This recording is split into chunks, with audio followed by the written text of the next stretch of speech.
such as maybe Social Security, that's excluded. You may have a member of a household that's their source of income is SSI, Social Security, TANF benefits. All of those non-taxable incomes are excluded.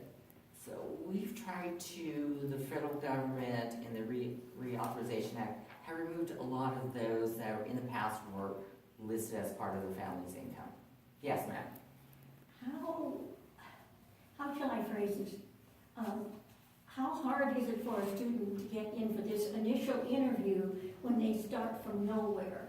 Do you have a backlog of applications to see people, to see students?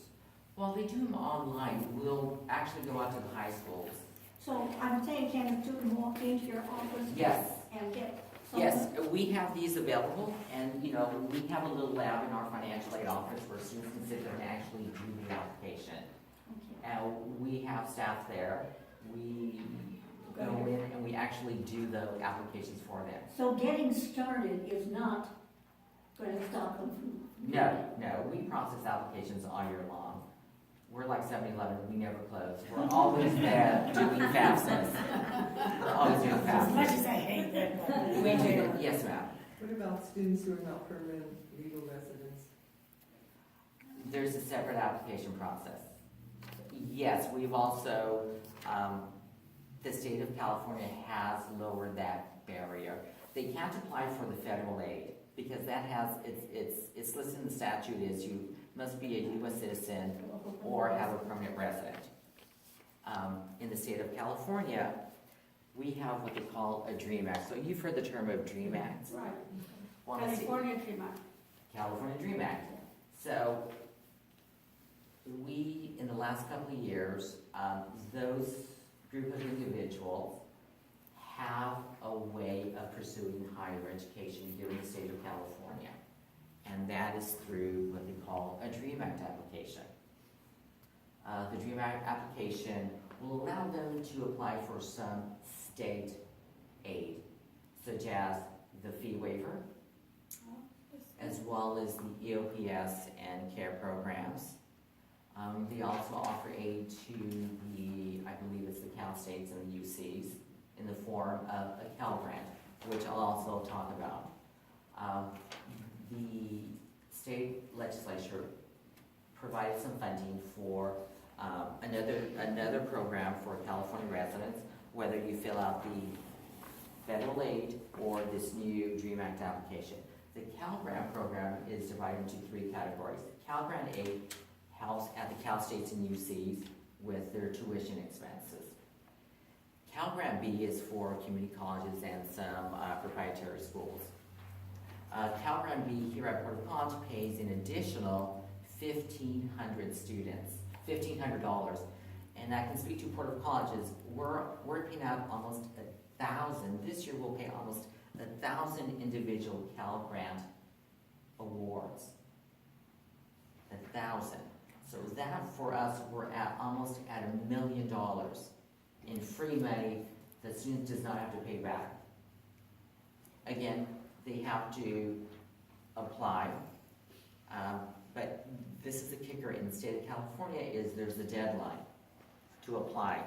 They have to apply from October the 1st through March the 2nd for high school seniors. So we'll go out when they do their FAFSAs. They also will also apply for these Cal Grants.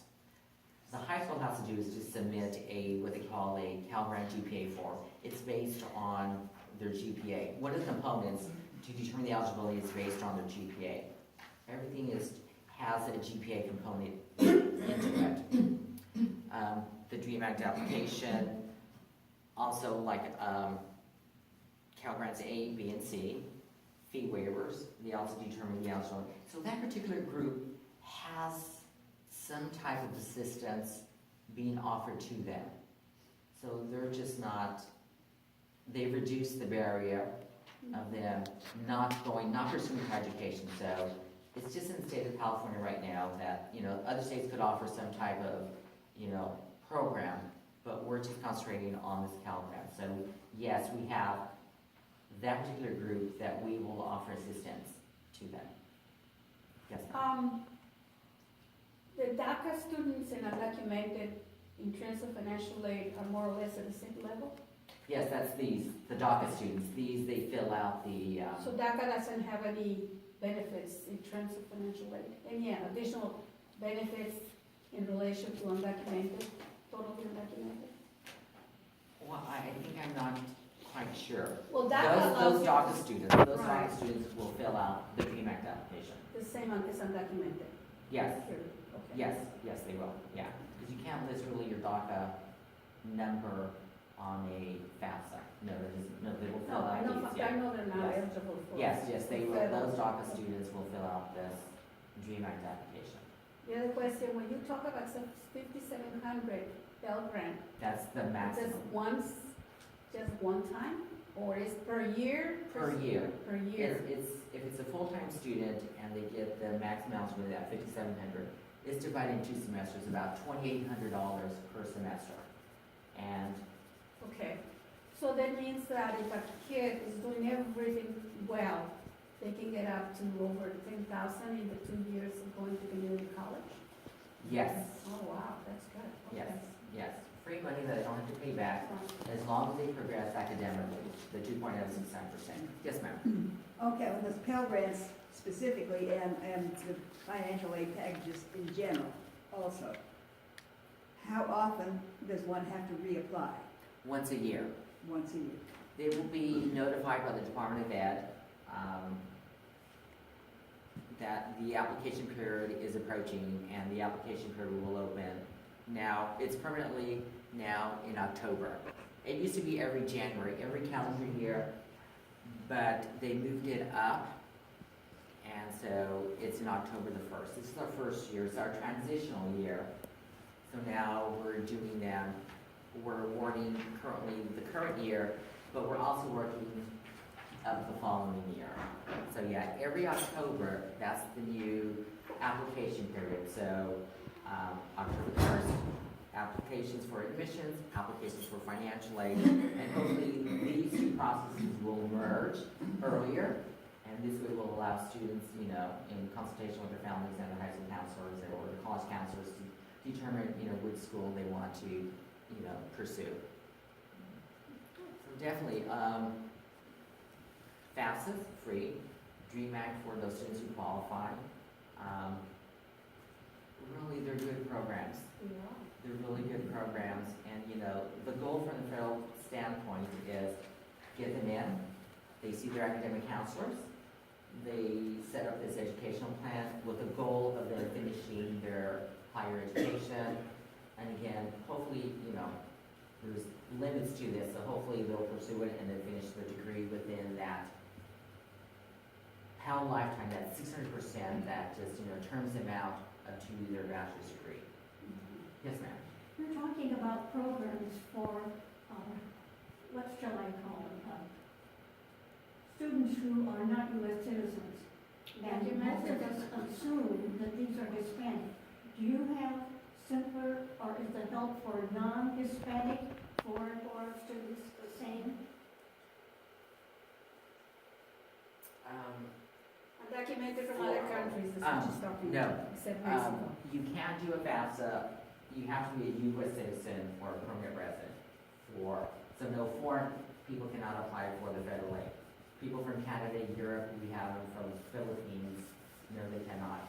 They pay out-of-state tuition, yes. But they can come in and talk to you.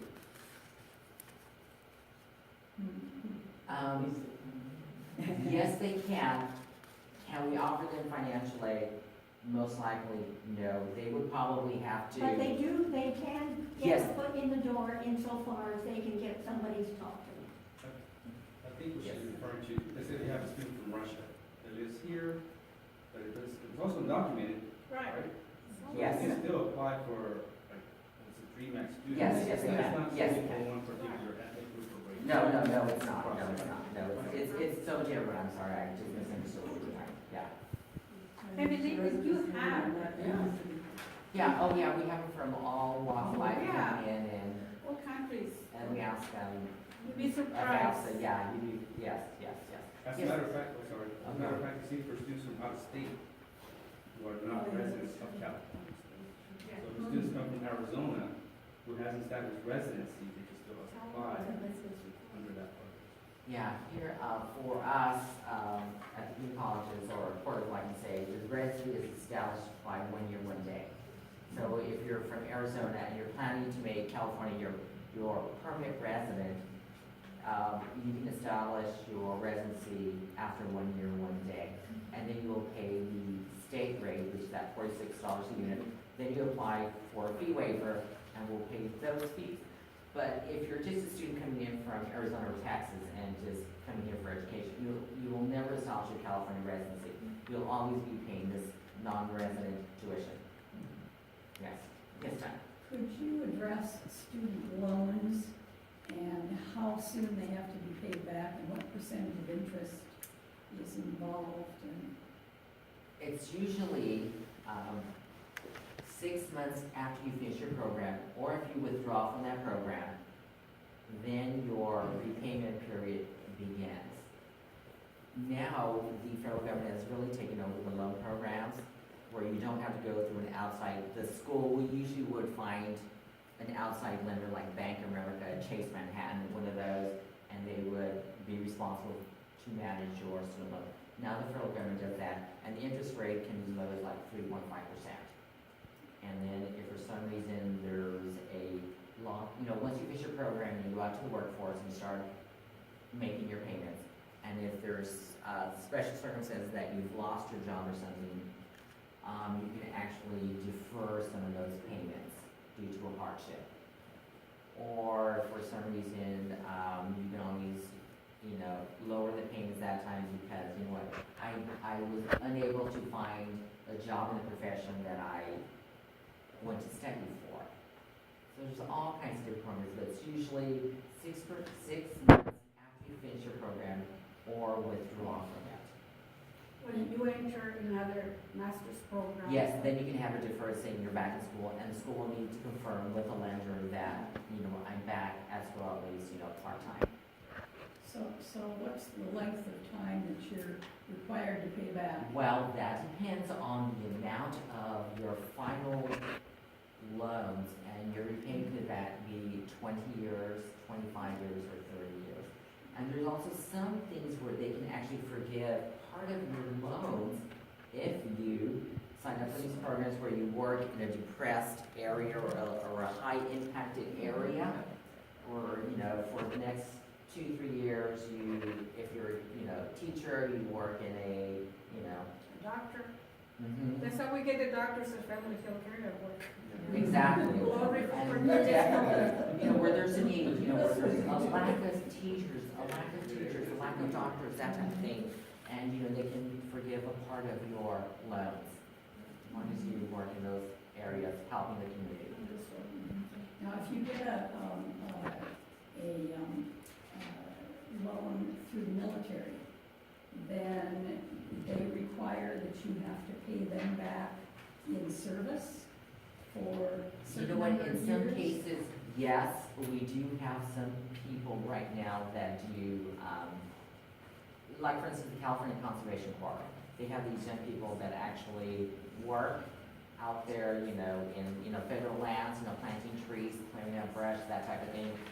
They come back and they actually give them money to pursue their education. I get those from the California Conservation Corps. So yes, there's different ways where they can do community service. They've actually already earned that money.